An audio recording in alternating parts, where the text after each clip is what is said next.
अरे रुको रुको, कहाँ भागे जा रहे हो? तुम वही हो ना जो जेई और नीट जैसे एग्जाम्स की तैयारी कर रहा है और फिजिकल केमिस्ट्री से डर भी लगता है, तो क्यों ना ये कॉन्सेप्ट पढ़ के जाओ और उस पर न्यूमेरिकल सॉल्व करके जाओ। आज हम लोग सीखेंगे कि अगर हमारे पास एसिड है और बेस है, दोनों को मिक्स कर दिया जाए तो जो मिक्सचर सॉल्यूशन बनेगा उसका नेचर एसिडिक होगा, बेसिक होगा या न्यूट्रल होगा। ये कैसे पता करें? उसके लिए क्वेश्चन है, ध्यान से देखिए। हमारे पास एक HCl का सॉल्यूशन है जिसकी मोलैरिटी वॉल्यूम गिवन है, दूसरा NaOH का सॉल्यूशन है जिसकी मोलैरिटी वॉल्यूम गिवन है। अगर हम इस एसिड और बेस को मिक्स कर दें तो एक सॉल्यूशन बनेगा। उस सॉल्यूशन का नेचर फाइंड करके बताना है कि वो एसिडिक है, बेसिक है या न्यूट्रल है। तो इसका क्या कॉन्सेप्ट होता है? वो है ये बच्चों, जो आप देख सकते हो। अगर moles of acid greater than moles of base हैं तो आप बोलोगे आपका सॉल्यूशन एसिडिक है, या moles of base greater than the moles of acid हैं तो आप बोलोगे आपका nature of the solution basic होगा। If moles of acid is equal to the moles of base तो आप कहोगे न्यूट्रल सॉल्यूशन है। क्लियर? तो सबसे पहले हमें moles of acid and moles of base निकालना पड़ेगा। तो भैया हमारे पास एक फॉर्मूला था, आपने पढ़ा था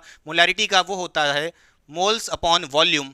तो अगर हम यहाँ से बोलें मोल्स कैसे निकालेंगे तो मोल्स हो जाएगा M इंटू वी, यानी मोलैरिटी मल्टीप्लाइड बाय वॉल्यूम। तो सबसे पहले एसिड ये रहा, तो हम यहाँ पे लगाएंगे कौन सा फॉर्मूला? मोल्स ऑफ एसिड निकालना है, क्या हो जाएगा? MV, M1 V1 कह देते हैं। तो इसकी वैल्यू कितनी हो जाएगी बच्चों? यहाँ से आप कह सकते हो M1 है 0.2 मल्टीप्लाइड बाय V1 कितना है? 500। इसको सॉल्व कर लोगे, ये आ जाएगा 100 बच्चों। तो यहाँ पे आप देख सकते हो मोल्स ऑफ एसिड 100 आ गए हैं। इसी तरह मोल्स ऑफ बेस भी निकालना पड़ेगा, तो उसके लिए भी आप कहोगे मोल्स ऑफ बेस कितना हो जाएगा? M2 V2 हो जाएगा बच्चों। M2 कितना है? 0.1 है, मल्टीप्लाइड बाय V2 कितना है? 200 है।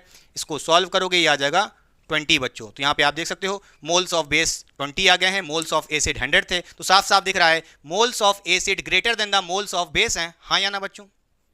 Moles of acid greater than moles of base हैं, तो आप क्या बोलोगे? आपका जो सॉल्यूशन है वो कैसा होगा? एसिडिक होगा। तो यहाँ पे आप कह सकते हो nature of the solution acidic होगा। वीडियो पसंद आई हो शेयर करिएगा, फॉलो सब्सक्राइब करके जाइएगा।